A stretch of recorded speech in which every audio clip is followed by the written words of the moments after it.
सौरभ यादव जी। राधे राधे महाराज। राधे राधे महाराज जी। महाराज जी, क्या 24 घंटे में ही भगवत साक्षात्कार का अनुभव हो सकता है? कुछ नहीं कहा जा सकता, एक सेकंड में हो सकता है और कई जन्म लग सकते हैं, क्योंकि भागवत साक्षात्कार भगवान की कृपा से होता है। किसी तपस्या या साधना से भगवान को अधीन नहीं किया जा सकता। किसी तपस्या और साधना में इतनी ताकत नहीं कि सर्वतंत्र स्वतंत्र भगवान को कि अभी प्रकट हो, ऐसा है। और उसे 24 घंटे रोते हुए बीत रहे, व्याकुल है प्राण निकलने को, तो भगवान मिल जाएंगे। अब ऐसी व्याकुलता हो, ऐसी तन्मयता हो, ऐसा लालसा हो, तो भगवान मिल सकते हैं। जितनी जल्दी लालसा प्रकट हो जाए ऐसी कि अब जिया न जाए भगवान के बिना। एक शिष्य ने पूछा कि भगवान के दर्शन कब होते हैं? तो गुरु ने कहा चलो यमुना स्नान करते हैं। तो यमुना जी में ले गए, डुबकी लगाओ। जो डुबकी लगाया ऊपर चढ़ बैठे, तो एक ही मिनट में एकदम बोले गुरुजी अगर आप छोड़ न देते तो मर ही जाते। बोले जब जैसी अभी श्वास लेने के लिए तुम्हें व्याकुलता हुई, ऐसी भगवान से मिलन की जब व्याकुलता होगी तो तुम्हें भगवत प्राप्ति हो जाएगी। अब वो एक दिन में होती है कि एक महीने में होती है कि एक साल में होती है कि एक जन्म में होती है कि एक कल्प में होती है, वो तुम्हारी दौड़ है। जितना भजन करोगे उतने व्याकुलता बढ़ेगी, उतने संसार से वैराग्य, भगवान से प्रेम और स्वरूप का ज्ञान, ये सब होता चला जाएगा। भजन करने से है, भजन करो। समझ पा रहे हो? खूब भजन करो। पुष्प जी। श्री हरिवंश महाराज जी। राधे राधे महाराज जी। महाराज जी, आपके श्रीमुख से सुना है कि रही ना सकत पल पलकन अंतर जैसे जलते मीन। महाराज जी, ऐसी तड़पन, ऐसी व्याकुलता कैसे पैदा होती है प्रियाजू के लिए? पहले रसिक महापुरुषों का संग करे कि रे मन रसिकन संग बिन रंच न उपजय प्रेम। रंच मात्र भी प्रेम की उत्पत्ति नहीं हो सकती अन्य साधनों से, जब तक रसिक महापुरुषों का संग नहीं होगा। रसिक जो केवल प्रिया प्रीतम में ही तन्मय है। रसिक तब ही पहचानिए जाके यह रस रीति, छिन छिन ही में उपजे लाल लाडली प्रीति। नवीन प्रीति, प्रक्षण वर्धमान प्रीति, लाडली लाल को दुलार करने की वृत्ति, वही रसिक महापुरुष जो प्रतिपल प्रिया प्रीतम को सुख देने की भावना में मगन है। पहली बात तो रसिकों का संग, और दूसरी बात जैसे हित हरिवंश अनंत सचुनाही बिनुया रजहि लिए, रहो को काहो मन दिए। मेरे प्राणनाथ श्री श्यामा शपथ करो तृण छिए। ये ठसक हो जाए मेरी महारानी श्री राधा रानी, मेरी प्रियाजू। तीसरी बात, वृंदावन की रज का सेवन करे। चौथी बात, हर समय नाम जप करता रहे। पांचवी बात, बिना प्रिया प्रीतम को भोग लगाए कुछ खाए पिए ना। छठवीं बात, रोज चरणामृत का पान करे। अगर हम ये नियम धारण कर ले और ये लंबे समय तक नियम चले तो हमारे हृदय में प्रेम प्रकाशित हो जाए। ये जो हम साधन बता रहे पहले उसे करो। रसिकों का संग बताया, जो इस 6 बातें बताए, इनको जीवन में उतारो, फिर अपने आप सब हो जाएगा। धैर्य पूर्वक जो कहा जाए वैसे चलो। जी। सार्थक जी, गाजियाबाद। राधे राधे गुरु जी। राधे राधे महाराज जी। महाराज जी, हम कैसे पहचाने कि हमारी भक्ति सच्ची है या बस मन और अहंकार को अच्छा महसूस कराने का?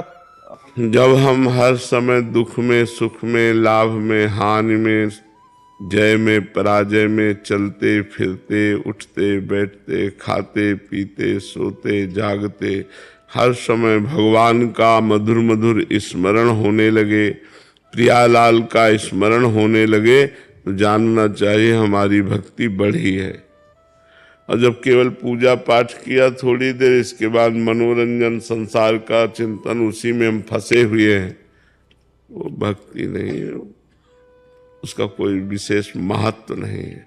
महत्व है चलते फिरते, उठते बैठते, खाते पीते, सोते जागते, हर श्वास में इष्ट देव का स्मरण करना। यदि भगवत स्मृति बढ़ रही है तो आपकी भक्ति ठीक है, और यदि भगवत स्मृति नहीं बढ़ रही तो भक्ति में कहीं दोष है, उसको छोड़ दो। जो आप दोष, कोई गलत आचरण, गलत चिंतन, गलत देखना, गलत सुनना, गलत बोलना, गलत खाना, इनको छोड़िए।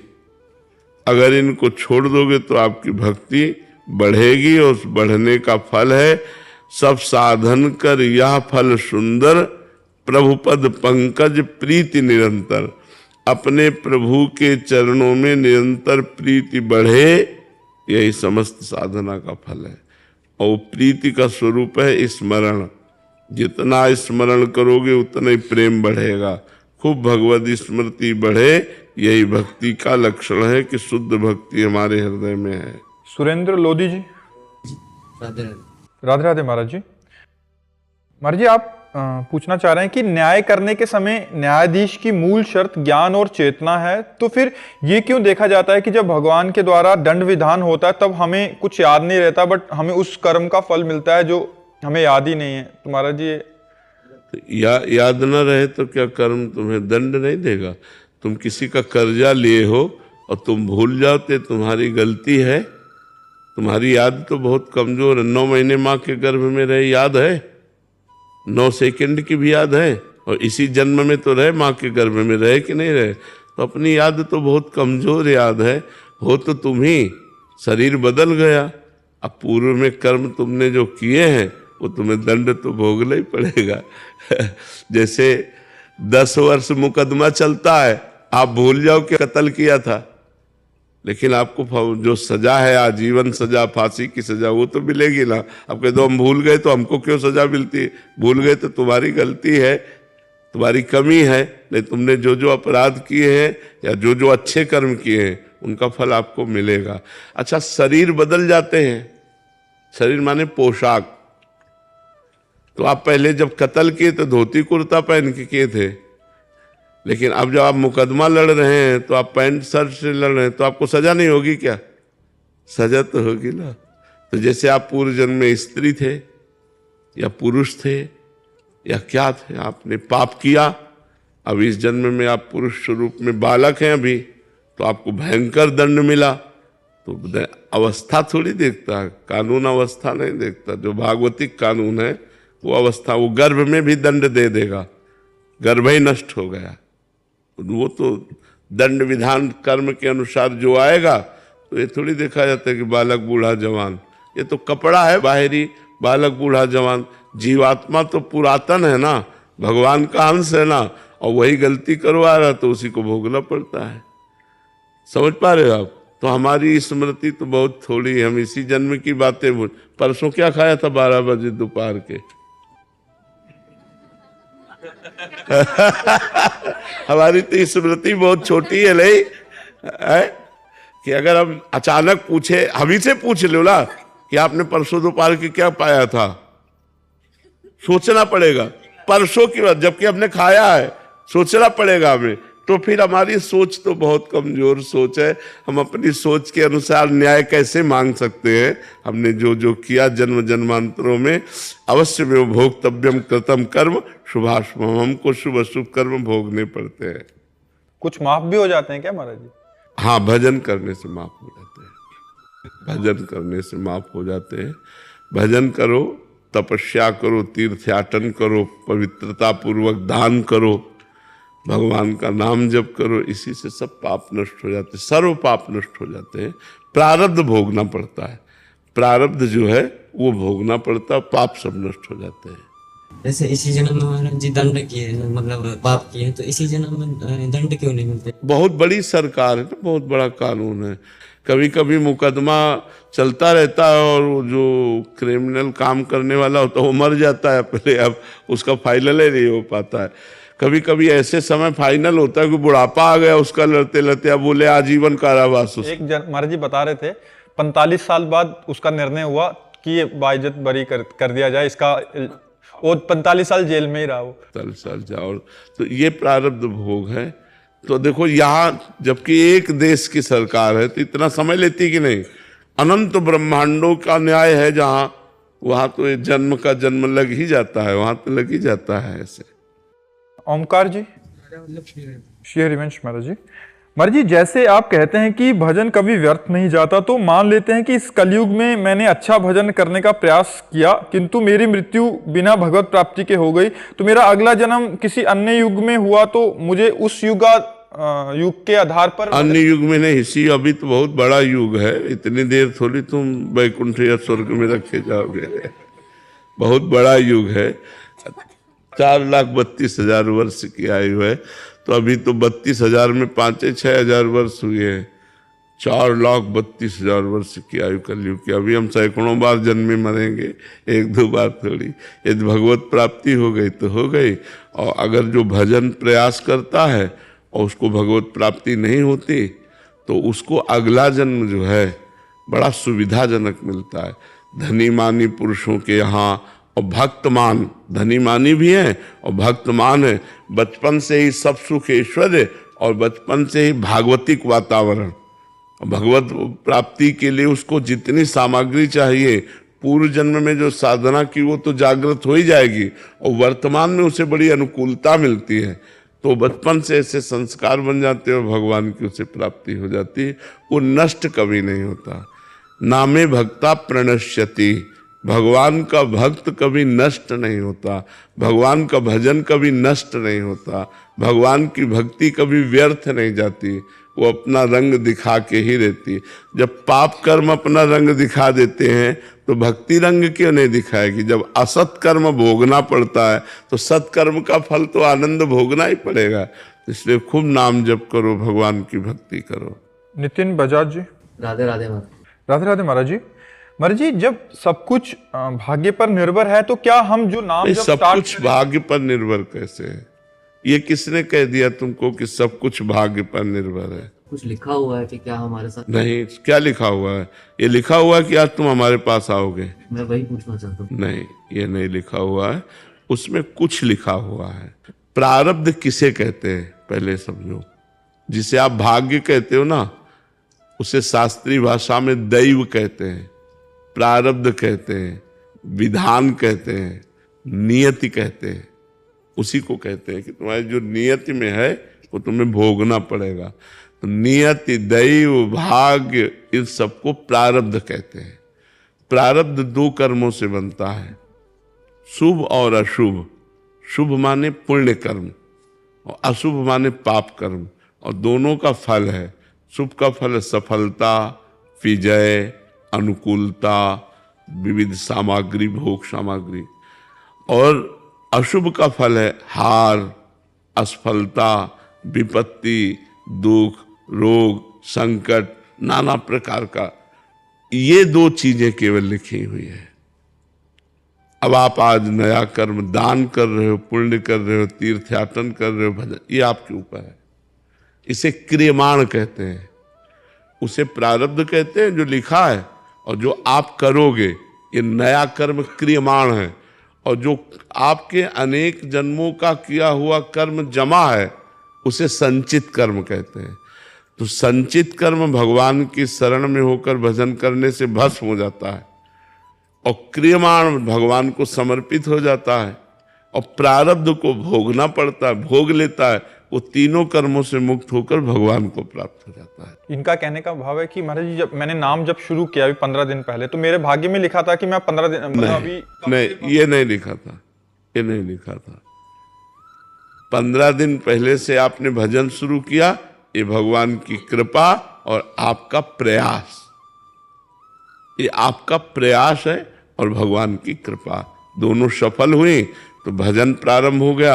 और उसी के प्रभाव से आप सत्संग में, वृंदावन धाम में, संत सभा में बैठे हैं। अब इसका प्रभाव आपको और आगे अध्यात्म में बढ़ाएगा। तो ये भाग्य में नहीं लिखा, ये नवीन कर्म है, ये आपका नवीन कर्म, नया कर्म है। भाग्य पुराना कर्म है जो फल देता है दुख और सुख। जैसे आप वृंदावन आ रहे हैं, कोई घटना घट गई, तो वृंदावन आना तो बहुत बड़ा धर्ममय कार्य था, लेकिन घटना गलत घट गई तो ये प्रारब्ध भोग था कि आप वृंदावन जा रहे थे और एक्सीडेंट हो गया, हाथ टूट गया और वृंदावन नहीं जा पाए। तो नया क्रियमाण तो आपका बहुत जोरदार था, लेकिन प्रारब्ध उससे जोर पड़ गया और आपको गिरा दिया। असफलता, पराजय, विपत्ति, रोग, दुख, संकट, ये सब आता है।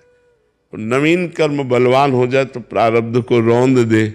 नवीन कर्म बलवान यही परोपकार, नाम जप, गंगा यमुना आदि पवित्र नदियों का अवगाहन, भगवान के धामों की यात्रा, ये सब महान कर्म है जो हमको सुख प्रदान करते हैं।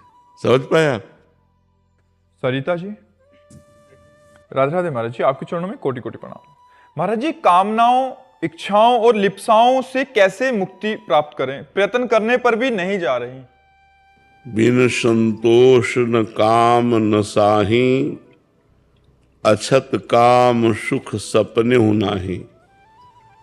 जब तक संतोष नहीं आता तब तक ये कामनाएं सुरक्षित रहती हैं।